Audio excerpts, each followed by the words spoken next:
Ooit bent u de Hall of Fame voor Surinaamse sporters gestart. Is de waardering die sporters nu krijgen zoals u had voorgesteld toen u hiermee startte? We hebben toen ruimte gekregen van het Surinaams Olympisch Comité om in een van de kamers te beginnen met een Sport Hall of Fame. En de man die de beste plaats zou krijgen was uiteraard Nesty. Ja. Verder ook nog Letitia Vriesde, Klopt. die waren onze paradepaardjes. En de mensen die we hadden van sporters van de eeuw. We hebben ze daar ondergebracht, maar toen kwam er ook een beetje meningsverschil van wie wel en wie niet.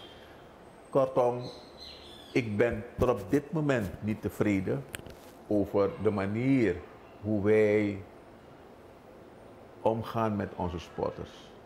Ik ben niet tevreden over de manier hoe wij ze tot op dit moment bedenken. Mensen die hun sporen, hun krachten, alles hebben gegeven om ons plezier te bezorgen.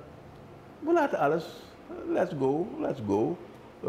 Humphrey Mijners is niet dood, Kruin is niet dood, maar de generatie die nu Rookkolf leeft, nog hij is over de 80 jaar. Doe wat met die mensen. Doe wat met meneer Udenhout, die over de 90 is. Mensen die hun sporen hebben verdiend, laten we ze toch wel een plek geven. Er praat ik niet alleen over voetballers, ik praat over basketballers ook. Hesdy van Wilgen is dood gegaan. We hebben niks aan. Een van de een van de betere basketballers die we hebben gekend. Een Karel Nelson. Die man die woont hier. Karel is ook bijna 80 jaar. Niemand praat over hem. Hij en Panachok zijn de enigen die nog in het leven zijn van het team toen in 1960 naar Bologna geweest. Een basketbalteam. Met de Sibilo's, de Sanders en zo. Die twee leven nog. De rest is dood. Gaan we dat met al onze sporten doen? Dat wanneer ze dood zijn ook niet eens een... Nee, het kan niet. Laten we ze nu die erkenning geven. Laten we nu op elk gebied mensen die hun sporen hebben gediend, in de volleybalsport, zwemsport, you name it.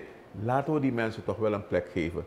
En dat moet kunnen in een Hall of Fame. Maar Hall of Fame heeft nu geen plek. Ik heb begrepen dat ze, toen was ik al eruit, ze hebben de zaak daar leeggegooid. Maar laten we met z'n allen proberen. Moet het een fysieke plek zijn? Je moet de ruimte hebben waar je mensen... Kijk, ik zou niet zeggen zoals in het buitenland, wat men bijvoorbeeld... Bepaalde straten, daar zie je bijvoorbeeld een ster, ja. En dat was de naam.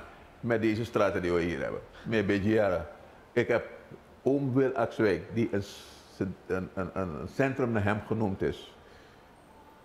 Ik weet dat als hij op dit moment kracht had had hij misschien dat ding laten sluiten. We onderhouden de sportvelden. Kijk, dan moet dat in je naam dragen. Dion Brienungs, een sportveld verwaarloosd. Hiralal heeft een sportveld. Ga kijken wat ermee gebeurd is.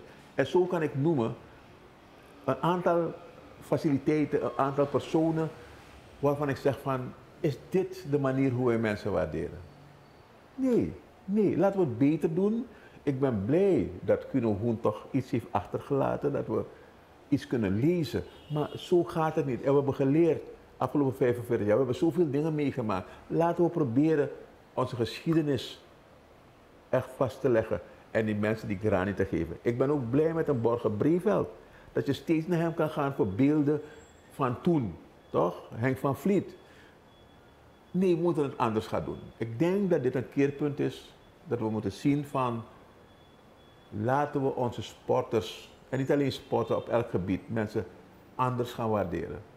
Nou kijk, ik bedoel, ik weet geen eens dat er een Hall of Fame is. Laat staan wie erin is. Dus dat is verschrikkelijk. En ik heb er hetzelfde visie over. We gaan heel erg nonchalant om met onze helden, heel erg nonchalant om met onze geschiedenis. En dat moet op een manier vastgelegd worden. En daar ga ik natuurlijk uw hulp ook voor nodig hebben. This is another Supreme production. Supreme TV. To entertain, to inform, to inspire.